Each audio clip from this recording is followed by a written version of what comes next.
School जाने के लिए सड़क नहीं नदी पार करनी पड़ती है।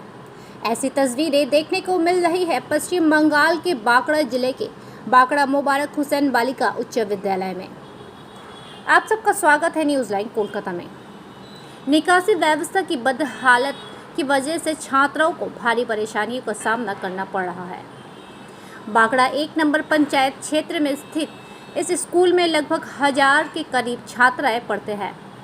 हर साल की तरह इस साल भी भारी बारिश शुरू होते ही स्कूल परिसर और आसपास के इलाके में पानी डूब जाता है। बारिश होते ही स्कूल की बाउंड्री और आसपास का इलाका घुटने तक पानी में डूब जाता है, जिससे छात्राओं को स्कूल पहुंचने के लिए सड़क नहीं बल्कि जैसे नदी पार करनी पड़ती है। निचली जमीन और जल जमाव की वजह से कई छात्राएं बीमार भी पड़ जाते हैं।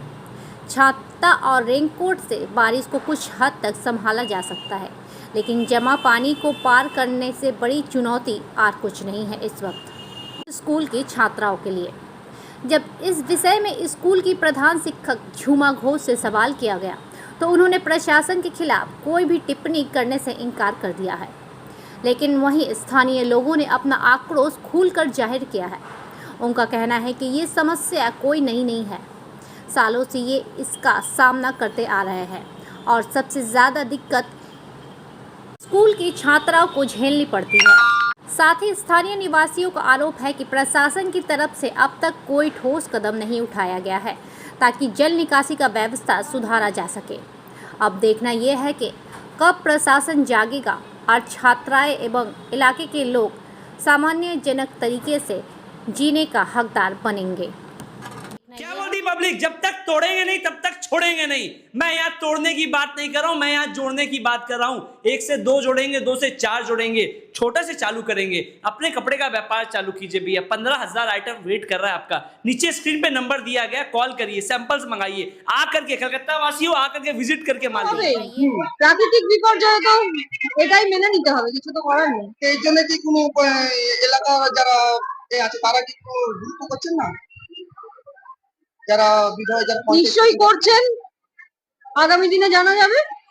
এইভাবে তো জল আসতে কষ্ট হচ্ছে, গার্জেনরা মানে উল্টো পাল্টা বাজে ভাষা করছে বাইরে। দেখুন, ভাষা যার মুখ থেকে যেরকম বেরোয় সে সেরকমই বলবে, কিছু তো করার নেই। জলের জন্য এরকম জল হলে ছেলে মেয়েরা কি করে স্কুলে আসবে? হ্যাঁ, তাহলে যে জামার নোংরা হয়ে গেলে একদিন দিয়ে দিয়ে আসলে দ্বিতীয় দিন সে স্কুলে আসতে পারবে না। তার একটাই জুতো বেঁধে পচপচ করবে, সে পায়ে পড়া হবে। হ্যাঁ, আর পঞ্চায়েত কি ব্যবস্থা করতেছে? এখানে স্কুলে কোনো ব্যবস্থা নেই। হ্যাঁ,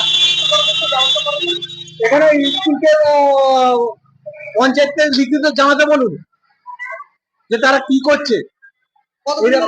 হ্যাঁ, এই তো 2 দিন হচ্ছে। কালকেও ভিজে নিয়ে জল ছিল, ছেলে মেয়েরা বর্ষার কারণে। হ্যাঁ, বর্ষার কারণেই তো হচ্ছে। বর্ষার জলটা কোথা দিয়ে পাস হবে? এটা দিয়ে পাস হয় তো? সব ড্রেন জাম হয়ে আছে, কি করবে? প্রতি বছরই হতে পারে। জল যদি না যায় তো প্রতি বছর জলটা এইটা দিয়ে পাস হয়। আমার মেয়ে পড়ে। বাচ্চাদের খুবই অসুবিধা হচ্ছে, আমরা অনেকবার বলার পরও কিন্তু এর কোনো সুরাহা হচ্ছে না। এই যে দেখুন, আমরা কিরকম জলের মধ্যে দাঁড়িয়ে আছি, মেয়েরা এইভাবে স্কুলে ঢুকছে। কাকে বলেছেন? আমরা এই লোকাল লোককে জানিয়েছি, তারপরে ধরুন হেডমিস্ট্রেস অনেক উদ্যোগ নিয়েছেন, কিন্তু তারপরেও প্রত্যেক বছরই এখন এখানে চারপাশে বিল্ডিং হয়ে যাওয়ার পর কি হচ্ছে, জলটা অনেক জমে যাচ্ছে। জল জমে যাওয়ার ফলে কি মেয়েরা স্কুলে আসতে খুব অসুবিধা হচ্ছে। কোথায় জানিয়েছেন? হ্যাঁ, কোন পুলিশ প্রশাসনকে জানিয়েছেন? এটা এক্স্যাক্টলি এইচএম বলতে পারবেন, আমি পুরোটা জানি না। তবে এটা আমরা প্রত্যেক বছরই ফেস করি এই সমস্যাটা। এটা খুবই তাড়াতাড়ি শীঘ্রই প্রতিকার হওয়া দরকার। আপনি আমি স্কুলে অ্যাসিস্ট্যান্ট। মানে একদিনের প্রবলেম না, এটা প্রতি বছর বৃষ্টির জলে এখানে এরকমই হয়ে থাকে। এখন যত তাড়াতাড়ি সম্ভব সবার কাছে অনুরোধ করব, এটাকে যদি নামানোর কোনো ব্যবস্থা করা যায় খুব ভালো হয়। জলটা কতদিন ধরে আছে? 3 দিন। কোনো কেউ এসেছে না? না, এখনো পর্যন্ত কোনো কেউ কাউকে স্টেপ নিতে দেখিনি। হবে, আপনারা একটু সহযোগিতা করলে হয়ে যাবে। সবাই সহযোগিতা চাই। আপনাদের কি পড়ে? আমার মেয়ে কত ক্লাসে পড়ে?